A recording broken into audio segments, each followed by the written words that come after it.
Olá, sejam todos bem-vindos a mais um Papo Empreendedor. Sou Felipe Silva, host desse podcast, nosso podcast que fala sobre negócio, empreendedorismo, comportamento e gestão. E hoje o tema desse Papo Empreendedor é diversidade e inclusão no mercado de trabalho. Nosso convidado de hoje, Eduardo, seja muito bem-vindo. Muito obrigado pela sua disponibilidade de tempo e de agenda e de vir conversar aqui com o nosso público para a gente trocar uma ideia hoje falando sobre boas práticas, sobre como trabalhar a diversidade e inclusão no meio corporativo. Aqui no podcast, quem se apresenta é o convidado, então fique à vontade. Muito obrigado e conta para nós, né, quem é o Eduardo. Olá, obrigado, Felipe. Primeiramente, agradeço o seu convite, né, a oportunidade de participar de um assunto tão importante também para a gente, para todas as pessoas. Eu me chamo Eduardo Cardia, um nome um pouco maior que esse, mas eu sempre resumo ele em dois nomes, que é mais fácil. Eu trabalho numa multinacional aqui em Sorocaba há 14 anos. Sou formado em administração de empresas, mas trabalho na área de tecnologia da informação e também nessa parte agora de diversidade e inclusão também como um voluntário dentro da empresa, né, que acontece. E é isso. Legal. Eduardo, para a gente começar o bate-papo, né, diversidade e inclusão é um tema que está hypado, né? Então, muito se fala em empresas ESG, ambidestras, sistema B, né? Existe uma agenda global para o desenvolvimento que uma das pautas é a equidade, né, dentro das organizações, mas você que está participando, você participa de um comitê de diversidade na empresa que você atua, como você viu, né, você que está há 14 anos, esse movimento se iniciar e a gente começar a falar dessa importância da inclusão no mercado de trabalho e no meio corporativo em geral? É engraçado que eu comecei a participar agora lá na empresa dos comitês, e eles existem lá há 4 anos. E daí você fala, nossa, que legal, começou. Daí você entra no LinkedIn e você vê que tem empresas que já estão nesse assunto há muito mais tempo, que elas já estão muito mais maduras nesse assunto, já trazem essa pauta há muito mais tempo. Então, você perceber que as empresas hoje em dia estão indo atrás dessas pautas, estão indo atrás dessas metas, do SG, de atender essa necessidade, é muito legal. Então, eu vejo que hoje existem grandes empresas que estão muito adiantadas, médias e grandes empresas que estão começando ainda, pequenas empresas que não têm nem noção, ou grandes empresas que também não têm nem essa pauta, que não percebeu o quanto isso ainda é importante dentro do negócio da empresa, dentro dos lucros da empresa. Então, assim, é interessante como vem crescendo mesmo, igual você falou. É uma pauta que está hypada, está todo mundo falando, mas nem sempre é todo mundo que está querendo pôr ela em prática também. Legal, você fala como estratégia de negócio. Você consegue visualizar, Eduardo, que há um movimento das empresas olharem que trabalhar a diversidade e a inclusão, ela é uma ferramenta para o negócio e não simplesmente, e aí o simplesmente não é no sentido de diminuir, de atrair novas pessoas, mas a diversidade e a inclusão ela pode ser utilizada como uma ferramenta de aceleração da empresa mesmo. Exatamente. Empresas diversas, equipes diversas, elas têm a tendência a serem mais unidas, a serem mais criativas, a trabalhar em maior harmonia. Então, isso é importante de você ter a diversidade nos times, nas empresas, nas equipes, para que isso também traga um resultado positivo dentro da empresa, que elas trabalhem com mais alegria, com mais afinco, com mais felicidade, e mais engajadas mesmo com o que a empresa está fazendo. Hoje eu estava ouvindo até uma reportagem exatamente sobre isso, que falava assim que talvez a juventude que vem depois da nossa ainda seja muito mais forte nesse sentido, que eles não querem só trabalhar numa empresa que prega uma diversidade e uma inclusão, mas que ela realmente pratique, e se não estiver fazendo, ela não vai nem querer entrar nessa empresa. Então é uma pauta bem forte nesse sentido, porque ela traz realmente a importância do que a empresa pode lucrar com isso, o quanto isso é importante não só na questão do lucro, né, na importância da equipe estar feliz, da equipe estar lá bem engajada, trabalhando com afinco, com felicidade, essas coisas. Eduardo, você colocou as pessoas mais jovens, né? A gente percebe um movimento que empresas de tecnologia, startups, empresas que estão mais alinhadas em agendas globais ou empresas que estão caminhando para uma internacionalização, elas têm uma predisposição a olhar para a diversidade com mais rapidez. Você visualiza, você participando no comitê de uma multinacional que tem toda uma estrutura de gerência, compliance e estruturas de aprovação de novas iniciativas. Você acredita que esse movimento ele se dá por uma mudança comportamental e uma juventude mais atuante na gestão de grandes e de importantes empresas, ou isso vem como um cumprimento de política pública mesmo e de agenda? Eu acho que no começo sempre começou com o cumprimento de uma política pública e de agenda. A gente trabalha numa multinacional, por exemplo, e muitas das diretrizes vêm de fora. Então, você percebe que começou lá fora antes, e depois ela vai sendo reportada porque é uma meta de ESG, porque é uma política pública que tem que ser atendida. É igual se a gente falar de PCDs, por exemplo, é uma lei, você tem que ter um quadro de PCDs dentro da sua empresa. Então, eu creio que essa parte da juventude vir depois é porque elas estão mais antenadas com esse assunto. Mas as empresas em si, tudo se iniciou, com certeza, primeiro por uma meta de ESG, para atender um público, ou uma demanda de um público que era uma necessidade, ou de uma política pública. Mas aí agora a gente até brinca lá no nosso comitê, né, não, que depois que você começou, que você deu o primeiro passo, não tem mais como voltar atrás. Então, quando uma empresa ela assume essa visão, ou essa necessidade de ser uma empresa que prega políticas de diversidade, de inclusão, ela não consegue mais voltar atrás. Ela vai sempre mais à frente, vai se afundando, se afundando não, né? Se aprofundando e crescendo nesse sentido dentro do mercado também. E qual seria esse primeiro passo para começar a ter uma prática e uma empresa mais inclusiva e diversa? Para a gente falar de diversidade, é muito mais fácil, né, Felipe? Se você é recrutador também, você contrata pessoas, ou já conheceu isso, você consegue olhar a sua equipe e falar, não, preciso que tenha um PCD, preciso que tenha uma pessoa preta, preciso que tenha isso é a diversidade, você trazer pessoas diversas. A inclusão chega mais a fundo, né? Tipo, essa pessoa tem condição de estar dentro da minha empresa, ela vai ter os mesmos direitos, as mesmas possibilidades que uma outra pessoa tem. Então, daí que fica o mais sério, né? A inclusão é um pouco mais sério, você até falava um pouquinho disso antes com a gente. E hoje, a gente percebe que existe a cultura da empresa. Então, para que isso comece, tem que vir de cima para baixo. Porque, querendo ou não, todas as empresas, ou ela é a cara do CEO, que é o dono da empresa, ou ela é a cara do presidente, que é contratado para estar ali na frente de todo mundo. Então, se isso não vem de cima para baixo, como uma regra, como uma norma, ou como uma necessidade, vindo do CEO, ela não vai acontecer. Porque as pessoas não, ainda mais assim, hoje em dia, muitas empresas têm, igual aqui que eu trabalho, os comitês de diversidade são voluntários. Eu não tenho um cargo, um gerente de diversidade e inclusão dentro da empresa. Então, se você coloca essas pessoas como voluntárias, elas vão chegar num ponto que ela vai falar assim, aqui eu não vou falar. Como que eu vou falar isso aqui para o diretor da empresa sem ele querer me mandar embora, por exemplo? Sabe assim? Sim. Ainda rola muito esse receio e esse medo. Então, se a alta direção da empresa não está engajada, o projeto não vai andar. Ou ele vai andar até um ponto. Sabe, não assim, vai ter eficiência. Exatamente. Vou fazer os comitês, eles vão estar lá, vai ser bonito para a gente mostrar, mas na hora de fazer um recrutamento de vagas afirmativas, eu não vou querer fazer, eles não vão deixar, sabe assim? Existe muito isso dentro das empresas ainda. Legal. E quando a gente fala da importância do comitê, Eduardo, você acredita que esse movimento, onde a empresa incentiva a criação de um comitê para tratar desse tema e de outros, ele favorece que isso seja implementado na cultura de forma mais fácil, onde eu tenho uma equipe de base atuando nessa gestão e nessa tomada de decisão? Exatamente. Isso mostra, né, da visibilidade. Então, hoje é fácil você eu trabalho numa empresa que tem só em Sorocaba 4.500 funcionários, mais ou menos. Mas onde estão essas pessoas, né? Eu não sei, se a pessoa não se declarar uma pessoa LGBT, eu não sei que ela é.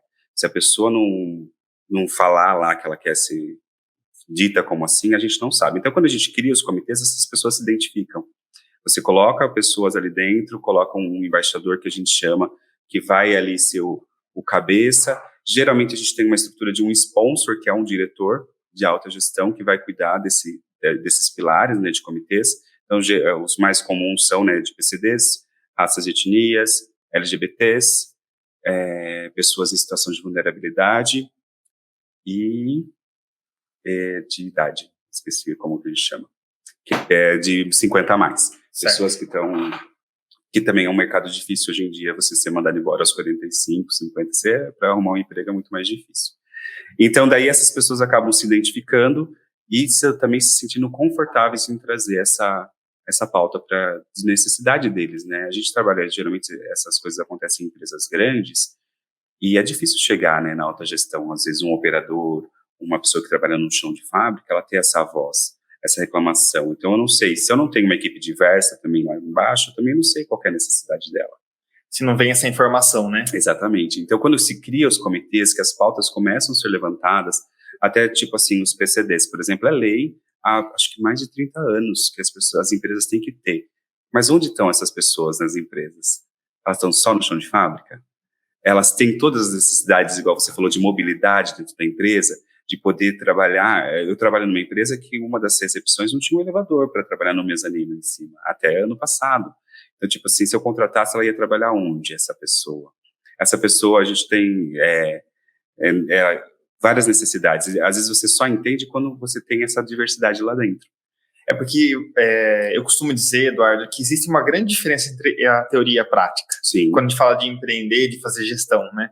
Então, se eu não tenho mapeado essa diversidade, essa inclusão, na teoria ela vai funcionar, né? Um exemplo bem prático, a gente, né, quando a gente fala aí de Advice Contabilidade, né, que pertence, né, ao nosso grupo econômico, e o podcast se deriva, né, desse trabalho da Advice, a gente começou uma iniciativa de pensar nessa diversidade e inclusão há um tempo. E aí, dentro do nosso escopo de cliente, nós atendemos, dentro da área da saúde e assistência social, atendemos um público que trabalha com pessoa com deficiência e com instituições de longa permanência para idosos. E a gente percebeu em determinado momento que nós não tínhamos pessoas acima de 50 anos dentro do time e não temos hoje ainda pessoas com deficiência. E recentemente fiz um programa de liderança e algo que foi trazido como pauta não somente a preocupação da acessibilidade física, né, arquitetônica. Então, eu coloco, né, uma fragilidade. Hoje, se eu trago para dentro do time uma pessoa com deficiência auditiva, nossos processos, ou visual, nossos processos estão mapeados, né? Então, se uma pessoa com deficiência visual tentar fazer uma apuração fiscal, ela consegue hoje fazer com os nossos recursos tecnológicos? Não. Então, o processo ele é muito maior também do que abrir somente uma vaga afirmativa, né? Exatamente. É por isso que você falou, exatamente o que você falou, a necessidade da pessoa, às vezes, acaba sendo cada uma de uma forma. E se Sim. você não tem aquilo dentro, ou uma pessoa com essa necessidade lá dentro, você nunca vai saber. Tipo, eu nunca vou saber que se eu consigo abrir uma maçaneta que seja dessa forma, e uma que é redondinha, por exemplo. Se uma pessoa ela não tem as duas partes das mãos, ela não consegue abrir uma maçaneta que é redonda, que é muito usada e era muito usada, que é uma acessibilidade que a gente nem imagina que a pessoa não consegue. Igual você falou de trabalhar. A empresa manda comunicados, por exemplo, que é para todos lerem, ou era para ser.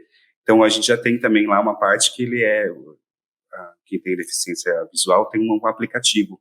Você escaneia ali e ele te informa o que está falando aquele comunicado. Porque a maioria tem muitos posts do Instagram agora que tem mediação. Que fica com a hashtag para cego ver, né? Isso, exatamente.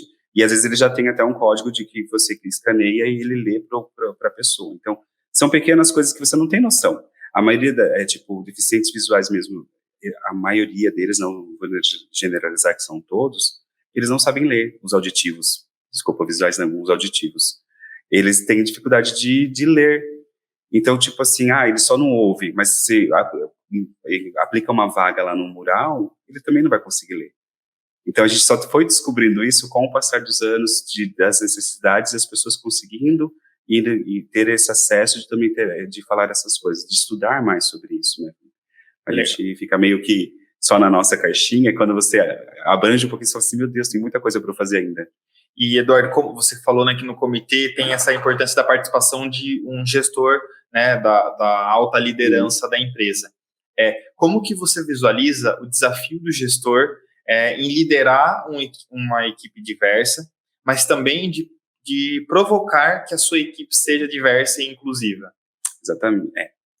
Lá, só para resumir, assim, os comitês eles funcionam, né? A gente tem um comitê executivo que é formado pela alta direção mesmo, então tem um diretor executivo, um gerente executivo, e daí os sponsors de cada comitê, que são 5 que eu falei antes, são diretores também.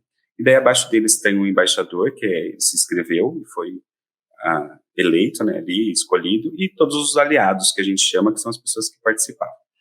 E geralmente a maioria das empresas usam essa estrutura também. Você mudar a cultura da empresa, a cultura das pessoas, a cultura da gestão ali em questão, que é o mais difícil.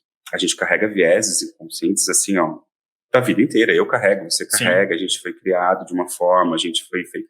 Mas isso chega num ponto que a empresa veste uma camisa e fala assim, não, seu vieses, vamos cuidar dele aí, mas é seu. Se você tem ele, você vai ter ele na sua casa. Aqui dentro da empresa. Aqui dentro da empresa a gente não vai aceitar, por exemplo. E esse mapeamento acontece, né? Tipo, existem empresas especializadas em fazerem um censo dentro de grandes empresas, Onde estão as pessoas pretas? Onde estão os deficientes? Onde estão os LGBTs? Onde estão as pessoas com necessidades? Qual área elas estão? Para quem que elas respondem? Elas estão só na área de produção? Não estão? Cadê as mulheres? Onde que elas estão? A gente fez um programa lá na empresa que chamava Ela Mais Tech, porque depois de um estudo, a gente descobriu que não existiam mulheres na área de tecnologia. Eram muito poucas. Por quê? Porque antigamente, mulher tinha que fazer magistério, mulher tinha que fazer letras, mulher tinha que fazer secretariado, e não, a área de tecnologia era uma área muito masculina, ninguém queria entrar. Então, a gente fez um treinamento interno para aumentar a quantidade de mulheres na área de tecnologia dentro da empresa. Então, foi feito um estudo para isso e descobriu-se que ia acontecer dessa forma. Então, se não tem essa amarração ali de saber a necessidade, não tem como você agir também, né? Você mudar o seu pensamento. Hoje eu sou gestor lá dentro também. Eu tenho que mudar o meu pensamento. Eu tenho que saber que as pessoas lá dentro, elas têm que ser tratadas com igualdade, não importa quem elas sejam, o que elas são. Eu quero dar oportunidades para elas do mesmo jeito, mas é um pensamento que eu, como gestor, já tenho. Mas tem outros gestores que talvez não tenham, talvez a gente tenha que trabalhar muito mais. Então, daí sim, são feitas formações, são feitos webinários de formação, para que a pessoa entenda que ela não pode falar, coisas comuns até, né? Tipo, não posso xingar uma pessoa, não posso chamar ela, tipo, se ela quer ser chamada pelo pronome ele ou ela, não vou trocar, vou chamar o pronome para a pessoa que ser chamada. E assim por diante, entendeu? A cultura das pessoas atrapalha bastante ainda o processo de diversidade e inclusão. Certo. Eduardo, um ponto que eu gostaria de colocar para você, a gente percebe, né, e quando eu sento para conversar com vários empresários e gestores, uma das grandes dores hoje, né, é o recrutamento e seleção. Né? Todo mundo quer executar várias demandas, mas está faltando mão de obra, né? Acredito que você deva sentir isso também na pele enquanto gestor, todo mundo com a mesma dor. Como que eu utilizar da possibilidade das vagas afirmativas, eu utilizar de um comitê de diversidade, isso potencializa que eu tenha mais mão de obra para executar as tarefas, para fazer a empresa crescer e acelerar? A gente entende, né, Felipe, que você está contratando pessoas. Então, se ela está sendo qualificada, se ela é mulher, se ela é homem, se ela tem mais de 40, se ela não tem mais de 40, não deveria interferir. Mas a gente vem de um mundo que tinha uma formação, uns vieses, até de equipes de RH mesmo, que a idade já pega, tipo assim, eu vou contratar alguém aqui, mas já tem 40 anos, né, vamos deixar essa pessoa aqui de lado e vamos ver a outra mais nova. Então, hoje em dia, eu estava até lendo sobre isso também, já existe o recrutamento automatizado que não passa por uma pessoa. Então, a primeira seleção dele é automática. Eu não vejo se você tem 40, se tem 50, se você tem 3 filhos, se você não tem filhos, se você é preto, se você é branco. Eu vejo a sua qualificação. Então, esse é um ponto também. Vagas afirmativas, elas geram ainda muito borbulho, né? Tipo, as pessoas ainda reclamam muito. Tipo, acho que é interessante para o nosso público também, a gente, né, que às vezes a gente presume que as pessoas sabem do que a gente está falando, né? É verdade. Vamos falar o que é a vaga afirmativa primeiro. Vaga afirmativa são vagas para um público específico que sofrem, né? São as minorias que não tiveram as mesmas oportunidades que a maioria das pessoas. Então, quando a gente fala de vagas afirmativas, eu estou tentando atingir esse público. Então, eu estou falando de pessoas PCDs, de pessoas pretas, de mulheres, de pessoas com deficiência, já falei. Então, são para públicos que sofreram em algum momento da história, em algum momento da vida, não tiveram as mesmas oportunidades que o resto dos outros grupos. Não são homens brancos héteros, vamos dizer assim, simplificando, né? Então, essas vagas são as afirmativas. Mas ainda gera muito. Eu estava assistindo uma palestra da dona Luísa, né, do Magalu, e ela falou assim, quando a gente lançou o projeto de training para pessoas pretas, a gente apanhou 72 horas no Twitter. Ela falou assim, o Magalu apanhou 72 horas no Twitter, porque as pessoas não se conformavam que a gente estava abrindo um projeto específico para um grupo de pessoas. Que não era justo com as pessoas brancas, por exemplo, entendeu? E daí ela falou assim, hoje é um dos cases de sucesso que a gente tem dentro da empresa e outras empresas se replicaram, mas a gente apanhou 72 horas no Twitter. Foi assim, a precursora, né, do assunto na época. A gente lembra bastante disso ainda. Então, você falar de vagas afirmativas, ou você abrir vagas afirmativas, você também tem que estar preparado para isso, né? Igual você falou, tipo, quero uma vaga de uma pessoa com deficiência, mas a minha empresa está preparada? Ou eu estou preparado para apanhar do mercado, caso eu abra essa vaga e as pessoas falam, aquela empresa só contrata fazendo um processo seletivo separado por pessoas, isso é exclusão. E não é, né? Isso é baseado em lei, você pode fazer um processo seletivo. A minha equipe está preparada, exatamente. A equipe atual foi preparada, porque senão a gente também pode, né, eu costumo dizer que se você não trabalha a cultura da empresa, a empresa vai criando cultura de forma automática. E aí, se você não prepara o time pode expelir uma pessoa diferente ou incluir, né? Então, você também tem que preparar. Se você vem de uma história onde você não falou sobre inclusão com o time e só vai abrir uma vaga afirmativa para você fazer um marketing ou para você, porque você quer começar, né? Você vai ter uma ineficiência, né? Exatamente. Então, acho que até se a gente for fazer uma linha do tempo de quais são as tarefas ou os passos para uma empresa começar a trabalhar a diversidade, antes dela abrir uma vaga afirmativa, seria trabalhar a diversidade e a inclusão com o time já existente, para não correr esse risco de trazer uma pessoa e o time acabar não incluindo essa pessoa por uma questão cultural. Exatamente, você tem que mostrar o que a sua empresa quer, primeiro para as pessoas que estão lá dentro. Porque elas também vão ter que ter esse entendimento, né? Tipo assim, eu não posso brigar com essa pessoa agora, eu não posso tratar ela mal. A minha empresa não quer. Eu não concordo, é a minha opinião. Não, sua opinião é lá fora. Ok, então a empresa tem que estar preparada para isso também. Fala assim, não, amigo, isso aqui não. Isso aqui é racismo é crime, eu vou te mandar embora, você vai responder isso no processo judicial lá fora. Entendeu? Não importa qual que é o seu cargo aqui dentro. Você cometeu um crime aqui dentro, não vou te proteger. Então tem todo esse trabalho interno, igual você falou mesmo, são fases, né? Às vezes a gente quer fazer tudo com muito empenho, muita agilidade, não funciona mesmo. Igual você assim, não adianta colocar uma pessoa dentro de uma equipe agora, se a minha equipe aqui também já não estava preparada para isso. Eu não vou pôr uma pessoa aqui dentro para ela sofrer uma transfobia, para ela sofrer um racismo dentro da equipe que já existia. Então, que é o Caio do tema da inclusão que você falou. Eu tenho a diversidade agora na minha equipe? Tenho. Que legal, eu sou diverso. Mas a minha pessoa diversa aqui dentro, ela está sendo bem tratada, ela tem os mesmos direitos que as outras pessoas, ela está sofrendo alguma coisa aqui dentro. Então, esse mapeamento é bem forte também. Eduardo, você está numa empresa na área da tecnologia, né? Eu, particularmente, isso é uma crença pessoal, eu acredito que o investimento em tecnologia, ele realiza um desdobramento em educação e saúde a longo prazo, né? Quando a gente fala de política pública, eu investiria em tecnologia, porque tecnologia reduz preço, aumenta a possibilidade e dá visibilidade. Se a gente não pensasse num avanço da internet no mundo, a gente não teria a quantidade de informações que a gente tem hoje. Como que você vê esse processo da inclusão tecnológica? Né? Eu trago essa questão porque quando a gente vai fazer um processo de seleção, dentro das competências que a gente avalia, é a habilidade com tecnologia. Eu não estou falando que a pessoa precisa saber programar ou que precisa dominar 100% Excel, não é isso. Mas ela tem a predisposição em ter o contato com a tecnologia. A gente brinca que tem dois perfis, né? Quando a gente fala no ramo administrativo e financeiro. Aquela pessoa que não vai aceitar que todos os processos precisam ser mapeados no digital e quer continuar escrevendo no caderninho, ok, né? Eu sou uma pessoa sinestésica, eu adoro escrever, mas se a cultura da empresa é escrita no digital para que os processos estejam mapeados, eu vou seguir para esse formato. Como você vê esse processo também da inclusão digital dentro das empresas? Falando do cara que está lá na produção ou da alta gerência que tem uma habilidade com o Notion, com as plataformas digitais. E é a preparação, né? Tipo assim, igual eu dei esse exemplo que a gente qualificou mulheres para a área de tecnologia, a gente pegou mulheres da produção, especificamente. Você, mulher, tem interesse em trabalhar na área de tecnologia e aí aprender mais sobre isso? Tem interesse. Fez inscrição, eram 200 mulheres, assim, para 15 vagas. Então, daí você fala assim, elas queriam mesmo trabalhar. Daí foram feitas provas, bem simplesinhas, e a gente começou desde o processo. A gente queria que elas aprendessem os processos internos de tecnologia, os sistemas que a gente usa internamente. Um MRP, um sistema de chão de fábrica. E elas passaram por esse treinamento, a gente qualificou elas para isso, e daí elas foram para, quando surgiu as vagas, ou tivemos vagas, elas foram para a área de tecnologia. Mas cai no que você falou, né? As pessoas estão preparadas para aprenderem a tecnologia, para avançarem. Gosto de falar assim, vou pegar alguém que é 40 a mais ou que está fora do mercado há 10 anos. Ele chega lá na empresa, ele não sabe que ele tem que abrir o Zoom, que ele tem que entrar no Teams, que ele tem que fazer um processo. Tem todo esse processo de adaptação dessa pessoa também. Mas se ela está preparada, está disposta, ou se percebe que a qualificação dela equivale ao que você quer, vai sofrer um pouquinho no começo com esse avanço da tecnologia, né? A gente veio de um período pandêmico que era tudo online, né? Então, tipo, é Zoom, é Teams, é o Meeting, você tem tudo ali, você tem que lançar, você tem o sistema interno da empresa, você tem o sistema de RH, você tem o sistema de produção.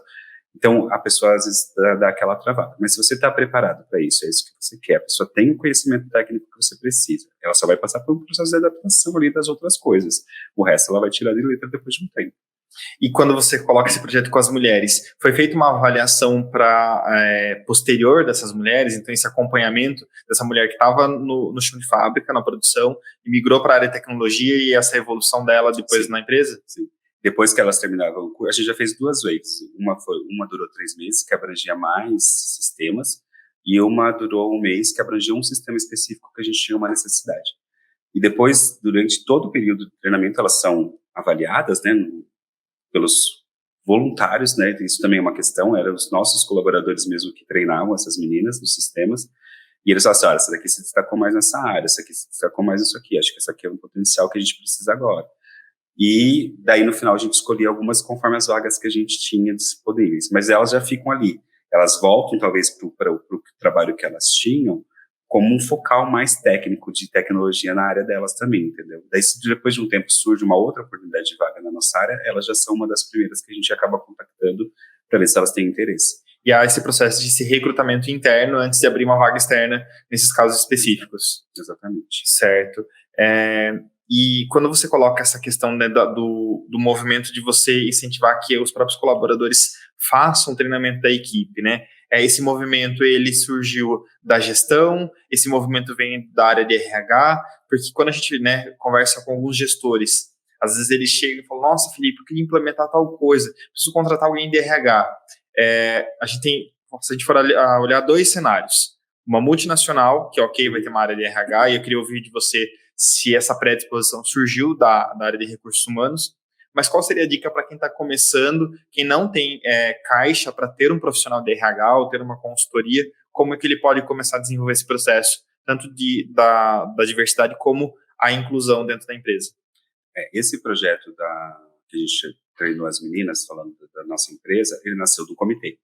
Ele nasceu do comitê de mulheres. Foi uma ideia delas, foi amadurecendo com os sponsors, amadureceu com o RH. Obviamente foi para autogestão, porque se você vai parar as meninas que trabalham na produção, você tem que colocar outras pessoas no lugar delas enquanto elas estão fazendo o treinamento, porque o treinamento era o dia inteiro do trabalho delas. Então você tinha que ter todas essas permissões, porque é uma empresa corporativa, né? Sim. É corporação, você tem que fazer todas essas etapas. Mas para quem está começando, igual assim, hoje a gente, quem é de multinacional, tem tudo formado, né? Você tem um RH composto, você tem as empresas terceiras que prestam serviço para você, ou até mesmo fazem a contratação para você. Empresas pequenas talvez não tenham tudo isso. Mas acho que o que vale, Felipe, é você primeiro perceber que você está ali, que você precisa. Conhecer a sua necessidade de ter essas pessoas. Eu quero ser uma empresa diversa e inclusiva. O que eu preciso para isso? Vou começar a ser você mesmo, ou o próprio gestor daquela microempresa começar a pregar isso lá. Porque, igual você falou, né? Se eu não mudo a cultura do que eu já tenho dentro da minha empresa, não vou adiantar. Não vai adiantar eu bater nessa tecla com um recrutador, com RH. A maioria das empresas hoje, elas nem colocam o departamento, as empresas que têm departamento de diversidade e inclusão, abaixo do RH, né? É um departamento totalmente paralelo, ele trabalha junto, mas ele não responde para o RH, por Ele exemplo. não é subordinado. Não é subordinado. Para não ter essa ingerência. Exatamente. Até pela necessidade, né? Hoje eu preciso avaliar um RH, por exemplo, uma empresa grande, ela tem que avaliar se o recrutamento está sendo feito de uma forma inclusiva, diversa, se a gente está fazendo... mas se eu sou RH, eu mesmo vou falar que eu estou fazendo, né? Tipo, então... mas é isso. Então, acho que as pequenas empresas, de alguma forma, acaba sendo um pouco simples, mais fácil, se o gestor quer, ou se o dono da empresa quer, ou se o CEO quer, porque ele vai pregar isso dentro da empresa dele. Agora...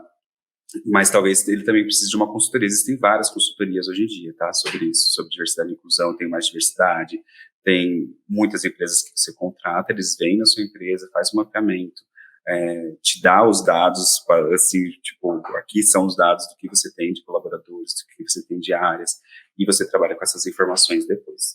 Porque isso é importante, né? Eu tenho o diagnóstico. Porque às vezes eu quero partir do ponto A para o ponto B, mas eu não sei onde está o ponto A. Então, eu não sei como está o status atual da minha empresa ou organização nesse momento, né? E, Eduardo, esse movimento, né, de a gente trabalhar e de criar áreas de diversidade, né? Muitas empresas estão criando departamentos, estão criando cargos. Você acha que isso é uma tendência, isso veio para ficar? Ou você acredita que após a implementação tem uma tendência à redução?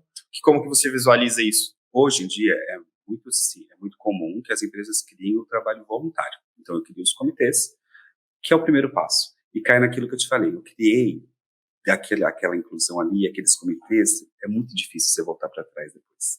Então, a tendência é que você vá adiante.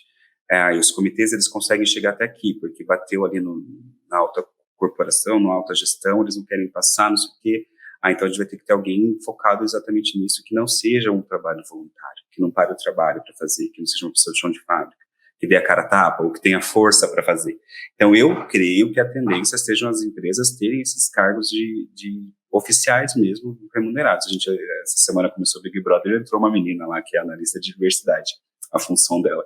Isso causou até, assim, memes na internet, né? Tipo, o que uma analista de diversidade faz? Vai nas festas, vê quantas gays tem lá na festa e fala que não pode, que tem que ter mais. E foi falado bastante sobre isso. Então, hoje, existem muitos cargos. Eu falei para você, a gente começou esse trabalho na empresa faz 4 anos.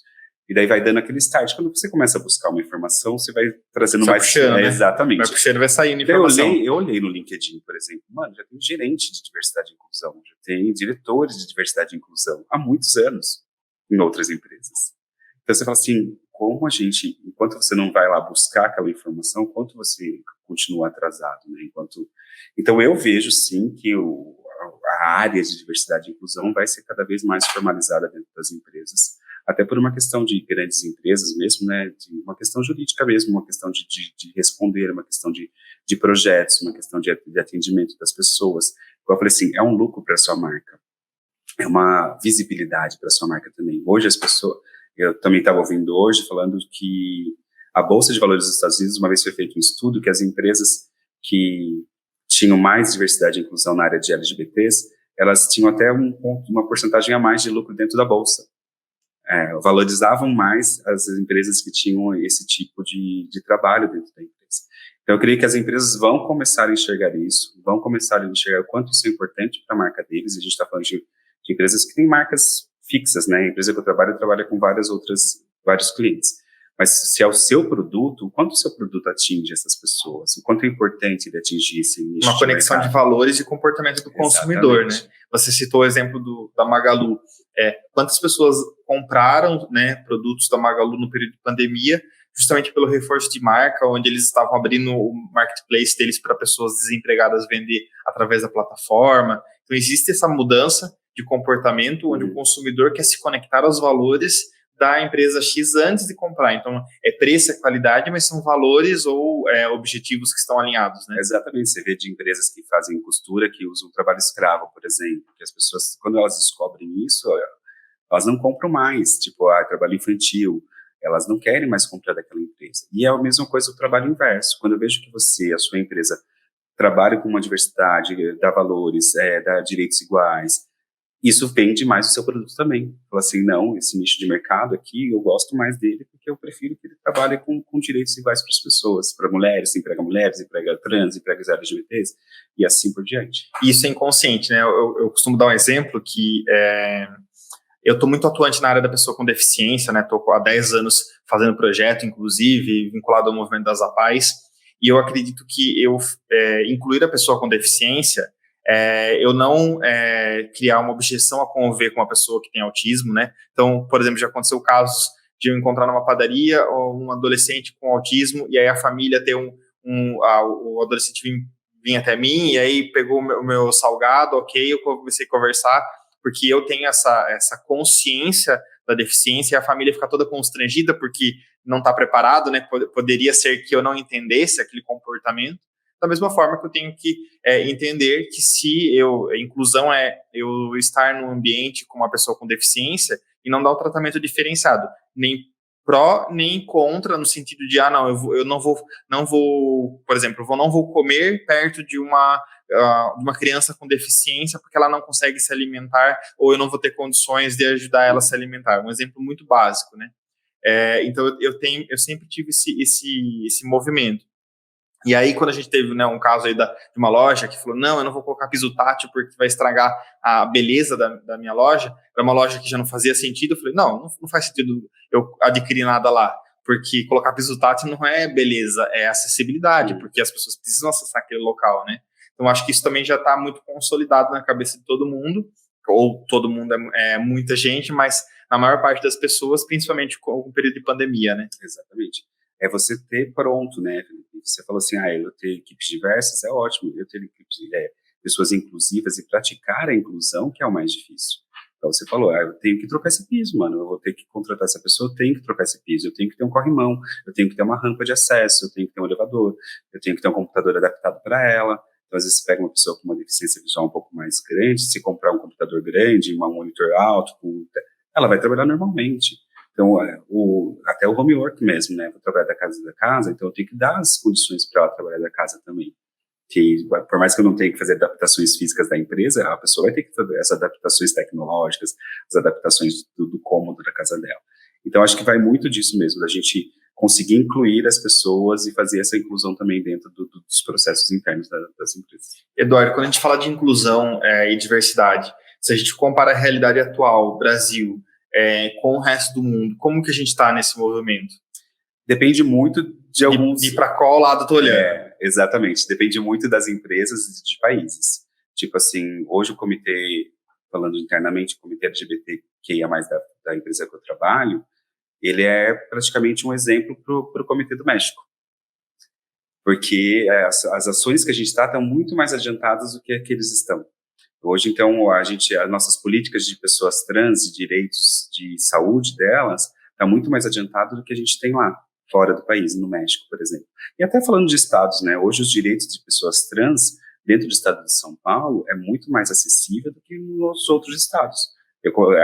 Elas conseguem fazer uma cirurgia dentro de um SUS, fora dos outros estados, não. Talvez elas tenham que vir para São Paulo para fazer.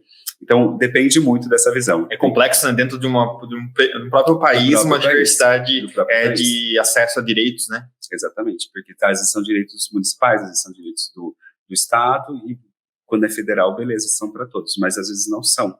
Então, hoje já é praticamente a lei contra o racismo, né, que é amplamente nacionalmente, né, então já é uma conquista, porque é nacional. Você cometeu um racismo, você vai responder por injúria racial, vai ser preso e é isso. Mas tem outros direitos que não, que a gente ainda está caminhando, que a gente está indo muito devagar. E acontece em outros países, né? Então, tipo, a China é um país que é pouquíssimo aberto para direitos LGBTs. Então, tipo, nas empresas, né? Falando de empresas, às vezes eles não, isso aqui eu não vou fazer essa ação aqui dentro. E não tem nem como você entrar ali forçadamente, né? Então, você vai com calma. E tem países que já estão mais avançados que a gente, com certeza.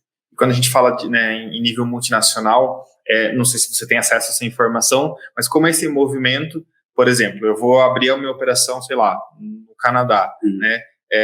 Acho que é um grande desafio também, vai abrir a operação, você tem que, além de analisar o cenário econômico, comercial, estratégico, você também vai ter esse papel de iniciar uma incursão para implementar um comitê, por exemplo, de diversidade num país que você não tem a consciência cultural de como está, né? Como vai ser a recepção, né? Se eu vou poder, tem lugares que você nem vai poder implementar, exatamente, né? A mesma coisa a gente falou da Copa do Mundo, um exemplo, né, de acontecer no Catar, foi, tipo, praticamente um erro dos maiores que tiveram, porque as pessoas LGBT são mortas lá dentro, elas não podem andar dentro do país. Então, como você vai abrir sua empresa num lugar desse? Tipo assim, você quer abrir uma empresa num lugar que não permite que as pessoas sejam as pessoas, né? Tipo, vivam as vidas delas. Então, acho que isso também cai muito no que você falou, economicamente, às vezes as empresas também já devem ter começado a pensar sobre isso. Porque é a questão de alinhamento do comportamento, posicionamento e imagem. Se eu vendo um produto, não que se eu não vendesse um produto para minorias, eu pudesse se ter esse alinhamento.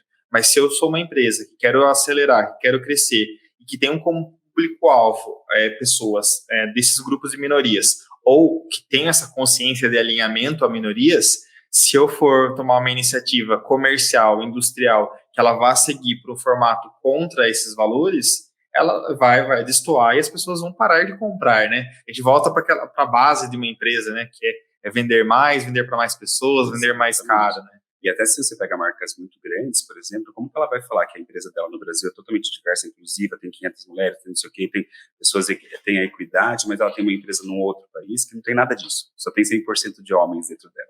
Se isso cai na mídia, daí descobre, é tal empresa no país tal, não tem uma mulher que trabalha lá. Então isso já cria aquele conflito com o que você estava pregando em um país e você vai pregar em outro. Então cai muito isso, igual você falou, economicamente também deve existir e tem que existir esse estudo, né? E como você vê, Eduardo, essa contribuição da internet e das mídias sociais para o processo de diversidade, né?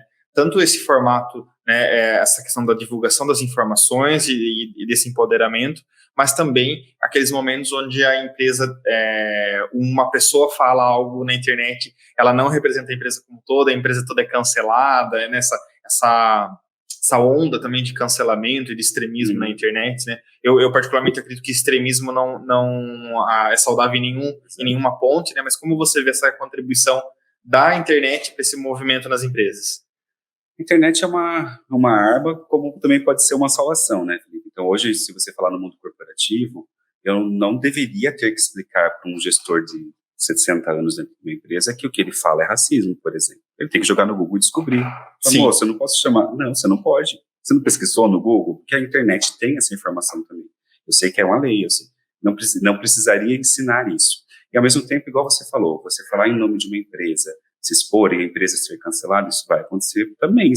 Primeiro, se você podia falar ou não em nome da empresa. Segundo, se a informação da empresa é do seu conteúdo, a gente tem políticas de compliance muito grande, né, dentro das empresas. Mas existe a política do cancelamento e, assim, às vezes ela é muito injusta. Falando com pessoas que trabalhavam em diversidade e inclusão, o Carrefour era uma das empresas que mais pegava diversidade e inclusão dentro dela. E a gente teve o caso do segurança que foi morto, uma pessoa que foi morta dentro de uma loja. E isso causou um cancelamento do Carrefour naquele período. Mas eles já trabalhavam com isso. Então, para você ver o quanto, por mais que a gente trabalhe, a gente vai errar, a gente vai consertar de novo, que as pessoas não podem ser prejudicadas com isso. Mas vai acontecer na internet, esse movimento da internet. Porque aí entra uma habilidade de gestão de crise, né? Eu não vou falar que eu conhecia ou conheço a política interna do Carrefour, mas se eles tinham uma predisposição e faziam atividades trabalhando em inclusão, contra o racismo, e aí eles colocam uma empresa terceirizada, que eles são responsáveis, quando eu trago uma empresa terceirizada para minha empresa, toda a responsabilidade é minha, ponto, né? Foi isso em questões jurídicas. Sim. Também. E aí eles atraem um fornecedor não validado ou não um contrato muito frágil, eles se expõem num risco e aí depois tem que fazer a gestão dessa crise, né? Exatamente. O que cai, né, nesse sentido, a gente tem empresas grandes, ou foi até um exemplo disso, que precisam de empresas terceiras. O quanto aquela empresa terceira está vestindo a mesma camisa que a minha empresa está vestindo. Eu fiz esse questionamento para eles, eu passei por um processo de validação, né? Então cai tudo muito isso, porque depois, quando acontece o problema, é o nome da sua empresa que vai aparecer. Não é o nome da empresa terceira de segurança, da empresa terceira de recepção, é o nome da sua empresa. A empresa tal não respeita as pessoas. Então, caiu na política de crise, igual você falou, estou preparado para essa crise, estou preparado para passar por esse processo. Então, é muito, às vezes, agrava bastante, né, tipo, de você ter que ter esse... E você acredita que esse comitê, ele pode colaborar também para esse processo de validação de fornecedores? Porque isso é uma realidade de muitas empresas, né? Vai chegar um momento que você não vai conseguir ter a gestão sozinha da sua equipe. Um exemplo, o Carrefour, que terceiriza, ou outras empresas, condomínios que terceirizam segurança, limpeza, recepção. Você acredita que existe esse movimento de que esse comitê também consiga ampliar, além da mão de obra CLT ou direta? Sim. Eu creio que, até sendo comitê ou não, ou tendo uma área específica para isso, quando você vai fazer um projeto específico, como um mapeamento, você já vai começar a olhar também para esses lados. Por isso que eu falei assim, quanto mais você vai entrando no assunto, mais você vai puxando os conhecimentos e vai abrangindo também o seu pensamento e a sua visão, né? Tipo, hoje, por que eu não tenho pessoas trans na empresa terceira que eu contrato para fazer faxina?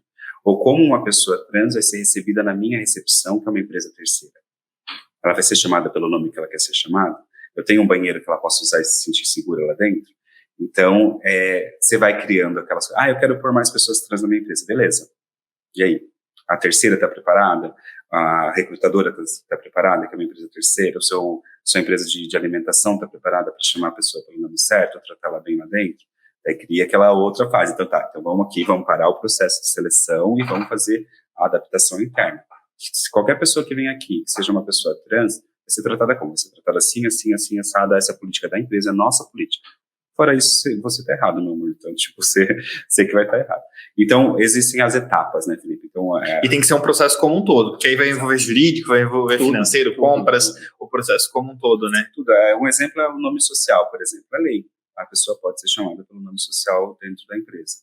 mas a gente tem que fazer uma política, você tem que criar uma política, qual que é as etapas, onde que ela procura, quem que ela procura para alterar o nome dela, ou se ela já chega no recrutamento da nossa terceira, por exemplo, ela já chega com o nome social para a gente, se ela já falou que quer ser chamada pelo nome social, então daí já cria tudo isso, então passa pelo jurídico, passa pela corporação, existe uma política, criou-se a política, existe o processo. Esse olhar estratégico, né, a gente atende hoje, dentro da Advice, projetos que atendem criança e adolescente. A gente fala muito na hora que a organização ela vai pleitear um investidor social. Você vai pleitear o recurso de um investidor social que esteja alinhado. Por exemplo, se você vai pedir recurso para uma empresa que você sabe que explora mão de obra infantil ou que tem mão de obra abaixo dos 16 anos ou que tem dos 16 aos 18 de forma irregular, e aí você está vinculando a sua imagem com essa empresa, né? Acho que esse movimento também tem acontecido quando a gente vai validar um terceiro, quando a gente vai validar um parceiro da empresa para avançar, né? Com toda certeza. Hoje em dia, eu creio que criou-se esse hábito também, né? Com quem que eu estou me alinhando? Com quem que eu estou me vinculando? Vai ser bom para a imagem da minha empresa ou não vai ser bom para a imagem da minha empresa? Então, isso creio que já é prática já das pessoas. Hoje eu quero, igual você falou, até para o projeto social. Eu vou alinhar o meu projeto social com uma empresa que não tem nada a ver com isso, só porque ela quer ser a patrocinadora do meu projeto. Não, amiga, desculpa, você quer ser? Então vamos mudar isso aqui dentro da sua empresa? Porque isso aqui não... Olha o meu projeto é sobre crianças, e você trabalha com crianças de forma irregular, não tem como eu fazer você ser meu patrocinador. Então acho que cai muito isso também. Hoje as pessoas têm mais essa visão do que exatamente o que você falou, é o meu produto, é a minha empresa. Como que vai chegar isso nas outras pessoas? Se eu me alinho com uma outra empresa que não é a que a minha empresa veste. Vai cair sua produção, vai cair seu produto, vai cair seu produto no mercado. Então é isso que as pessoas já estão criando uma visão um pouco melhor agora também, nesse sentido. E você concorda, Eduardo, que está havendo uma mudança de mindset nos gestores, nos empresários, né? Eu particularmente percebo esse movimento onde eu paro de deixar essa política pública só para o Estado, né? E aí eu particularmente que tenho uma visão mais liberal acredito nisso, que tem coisas que o segundo setor ele pode e deve fazer, não ficar esperando do primeiro setor do poder público. Então ele traz essa responsabilidade para si, não, eu vou atuar em determinadas políticas públicas, porque isso também vai me beneficiar economicamente e vai me gerar lucro. Exato. Eu creio que sim, com toda certeza. Hoje as empresas acabam mudando a visão dos gestores, né, ou criando realmente essa informação neles para que eles realmente coloquem isso em prática dentro, né? Sim. Então, tipo assim, eu não vou esperar só de uma política pública. Se eu posso fazer isso dentro da minha empresa, mas você vai fazer para um grupo tão pequeno? Vou fazer para esse grupo pequeno porque é o que eu tenho acesso agora. Talvez isso sirva de exemplo para outras empresas. A empresa que eu trabalho participa do Fórum de Empresas LGBTs, a gente é signatário deles. Então, a gente troca muita experiência com outras empresas. Daí você fala, não, na minha empresa a gente conseguiu isso, a gente faz a política do nome social, a gente consegue a cirurgia de harmonização pelo convênio, sem a pessoa entrar no SUS. Daí a pessoa falou, nossa, mas vocês conseguiram? Então quer dizer o quê? Você bateu lá no seu fornecedor de convênio médico, conseguiu? A gente fez um acordo com eles, eu precisava, e a gente, daí outra empresa vai. Então isso vai abrangindo daí as outras pessoas também, né? Tipo, de uma forma mais geral, assim. E se você tiver um olhar estratégico enquanto business mesmo, é uma boa viabilidade de negócio, né? Sim. A gente está falando de política pública, mas eu trazendo para o cenário de você considerar isso no seu planejamento estratégico, você está, além de estar realizando uma política pública, você está atraindo mais mão de obra para o seu negócio, para a sua empresa, então você está proporcionando que outros públicos acessem, esse público que não tinha acesso a uma oportunidade de emprego está acessando e colaborando com o seu objetivo. Você está vendendo para um público alinhado, então você está demonstrando um alinhamento, né? Que tudo isso tem que ter um interesse genuíno, senão não dá fruto, né? Não tem interesse genuíno. Mas isso vai chegar lá no final do dia e vai te gerar mais lucro. Felipe, mas no final do dia? Não necessariamente, mas no final do mês ou do ano isso vai trazer um resultado significativo para sua empresa, né? É importante quando você cria as políticas, né? Ou cria as metas, né? Você falou da corporação, né? Tipo, ESG são metas que tá rolando no mundo, é assunto do momento, e você tem que ter essas metas de ESG e cumprir talvez elas, né? E isso também ganhou mais força para que as metas de diversidade, de inclusão ganhassem mais força dentro das empresas. Então, você cria políticas, você cria as metas, você cria coisas atingíveis e você consegue mensurar depois. Que você fez um grupo mais diverso, e conseguiu que o seu produto fosse mais... você teve ideias melhores com a sua equipe, você tem que trabalhar mais essa produtividade, e você vai perceber isso e vai conseguir mensurar, né? Então, é importante quando você consegue, igual você falou, ver o seu lucro, ver em quanto tempo você está tendo retorno, e isso vai acontecer. Eu penso que é um grande desafio fazer esse monitoramento desse indicador. Eu costumo dizer que todo planejamento ele precisa ter a possibilidade de mensuração, né? Então, eu preciso chegar num determinado período e conseguir avaliar se eu atingi, não atingi a meta e por que eu não atingi, né? Eu vejo ainda como um desafio criar um indicador que ele seja eficiente, e isso é natural. Todo projeto, quando eu vou implementar, né, a gente tomou uma iniciativa de implementação de jovem aprendiz, mesmo que a gente não esteja elencado no hall de empresas obrigadas, né, e a gente tem feito um processo hoje de testagem. Então, a gente implementou na Device Contabilidade o menor aprendiz, embora a gente não seja obrigado, e agora a gente vai iniciar o processo de validação. Então, por exemplo, no primeiro e segundo ano, possivelmente nós não tenhamos indicadores tão fidedignos, mas com o longo do tempo esses indicadores vão sendo otimizados, né?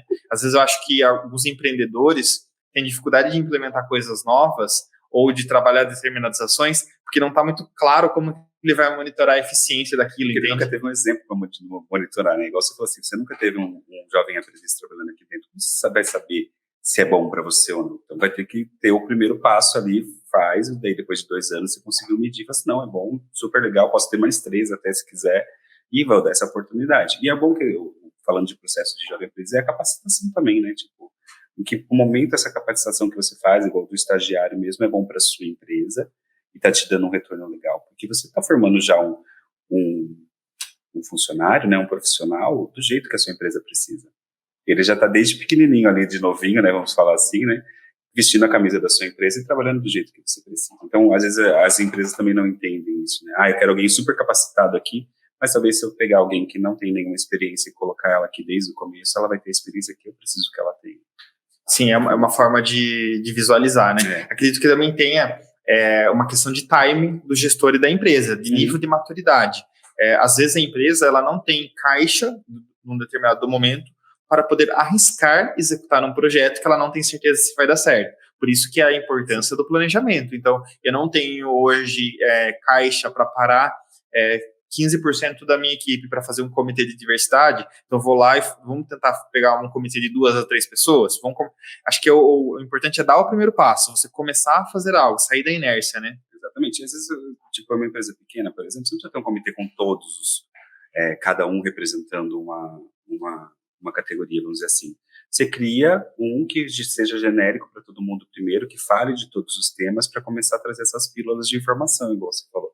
Começar a formar a minha equipe. Depois você vai perceber que você quer criar todas as torres dentro dos comitês, que você tem condições para isso, né? Tem tempo, tem pessoas para fazer esse trabalho também, que seria voluntário, né? Então, cria-se isso, essa representatividade também, né? Mas, a priori, a início, eu acho que seria super válido as empresas, até as pequenas empresas, criarem só um comitê de diversidade, onde englobe todos, ou de uma pessoa seja responsável. Então, vamos falar de uma empresa que tem 22 pessoas, 25 pessoas, difícil você parar uma pessoa para cuidar de cada torre, você vai ter 5 webinários por semana, por mês. Então, talvez não. Vou pôr uma pessoa para criar comitês e ela tem essa função de trazer todas essas pautas para dentro até que a empresa esteja madura e querendo falar sobre esses temas mesmo de verdade. A gente fez a implementação de alguns comitês por tema também, e depois de determinado período a gente avaliou como foi o desenrolar de alguns. Alguns tiveram mais eficiência, outros tiveram menos eficiência, mas é esse olhar estratégico de falar, não, por que teve menos eficiência ou mais eficiência? Precisa de ajuste? Precisa de colocar, de repente, um gestor ali dentro, trabalhando em conjunto? Precisa ter essa visão de alguém da liderança dentro do comitê? E aí você percebeu os resultados que também emergiu dali, né? Eu gosto de um termo, quando a gente fala de liderança, que se você dá uma determinada autonomia para aquele grupo, por processo natural, vão surgir lideranças por temas ou por competências, né? Então, o comitê também, não só para diversidade, mas para outras temáticas, ele é uma oportunidade que a gente veja emergir uma liderança dentro da operação ou de lugares onde você não observou que poderia surgir, né? E é a visão do empreendedor também, né? Então, a gente já ouviu muitas vezes também, se você cria os comitês internos, você vê que alguns comitês avançam muito mais que os outros, por pautas serem mais fortes ou mais fáceis de lidar com as pessoas, vamos dizer assim. Então, tipo, Se você pega um comitê de mulheres, ele anda muito mais dentro das empresas, o comitê LGBT ele anda muito mais, mas se você pega um comitê de raças e etnias, ele tem uma dificuldade. E daí cai naquela análise, por que esse comitê tem uma dificuldade? Qual que é a oportunidade que essas pessoas não estão tendo ali dentro de falar ou de desenvolverem os projetos? Tipo assim, não posso falar de racismo aqui dentro. Mano, então não tem por que eu ter comitê. Não posso ter um processo seletivo específico para pretos, que eu quero tirar eles da produção. Então, tem alguma coisa errada. Então, cai muito também nessa análise da representatividade ali dentro. Quais são as oportunidades que as pessoas têm de você fazer esse acompanhamento depois, né? Tipo, por que está andando um e os outros não? Sim, legal. Eduardo, a gente gosta de fazer uma pergunta para os nossos convidados, né? O Papo Empreendedor é pegar aquela conversa que a gente tem no restaurante, no barzinho, e trazer para o nosso público, né? A gente acaba orientando os empresários e dando insights de como gerir melhor a sua empresa. A gente costuma dizer, às vezes a pessoa ela não precisa ter um MBA, ela não precisa ter uma pós-graduação para ela aprender algo novo. Então, ela tem outras oportunidades de você ter acesso à informação. Mas, quando você senta com amigos, com colegas de trabalho, o que não pode faltar como tema no seu papo empreendedor? Eu gosto de muitas pautas, eu acho muito legais todas elas. Eu tento entender de todos os assuntos. Atualmente, meus assuntos diversos são mais sobre diversidade e inclusão ou de programas de benefício para pessoas nessas situações. Eu acho que, até pegando a pegada do que a gente falou do tema de hoje aqui, é exatamente isso, é a gente entender os nossos privilégios para dar o primeiro passo. Então, hoje, se as pessoas vêm falar comigo no bar, com qualquer dúvida, quando você puxa, tipo assim, eu estou falando mais sobre diversidade e inclusão, as pessoas acabam te procurando para isso, elas acabam te indo falar com você, ou dando cutucado ou não dentro de um bar para entender o seu assunto. Então, o assunto que eu gosto de falar é exatamente isso, de oportunidades para pessoas com diversidade e inclusão, criar esses ambientes acolhedores, com os mesmos direitos, que as pessoas possam viver em harmonia com os mesmos direitos todos. Então, se quiser falar comigo no bar sobre isso, eu falo a noite inteira. Perfeito. Eduardo, as pessoas que assistem nosso podcast, que nos ouvem, se elas quiserem te procurar, conversar com você sobre o tema, né, naquilo que eventualmente você puder auxiliar, como que as pessoas te acham nas redes sociais? Em todas as redes é do Cardia, e só no LinkedIn que é Eduardo Cardia, mas o resto de todas, que se eu procurar Facebook, Instagram, tudo do Cardia, e no LinkedIn Eduardo Cardia também, vocês podem procurar lá. Legal. Eduardo, muito obrigado pela sua disponibilidade de tempo, né, e de agenda com a gente. Acho que foi um bate-papo bem legal. Fiz um resumo, né, dos nossos insights, mas a importância de dar o primeiro passo, a importância de você estimular que as pessoas apareçam, né? Às vezes elas estão escondidas dentro do nosso ambiente de trabalho. A importância da gente ter um processo, os processos e a empresa acessível. Acho que o exemplo que você deu da recepção. Então, eu falo de inclusão e aí a minha recepção é terceirizada e a equipe de recepção não está preparada para isso. E esse olhar para o futuro como uma estratégia de negócio, onde uma empresa mais inclusa, mais diversa, ela vai sair na frente, comercialmente falando e estrategicamente falando, né? Queria te agradecer pela sua disponibilidade, foi muito bom esse bate-papo. Muito obrigado pela sua presença aqui com a gente. Eu que agradeço. Parabéns e sucesso aí. Obrigado. Pessoal, encerrando mais um podcast Papo Empreendedor. Se vocês quiserem acompanhar mais sobre o nosso conteúdo, assistir os outros episódios, vocês nos acham no YouTube, em todas as plataformas e streams de áudio, no @podcast Papo Empreendedor, e os meus conteúdos no @Felipe Silva, no Instagram e demais redes. Muito obrigado pela companhia e a gente se vê no nosso próximo Papo Empreendedor. Muito obrigado.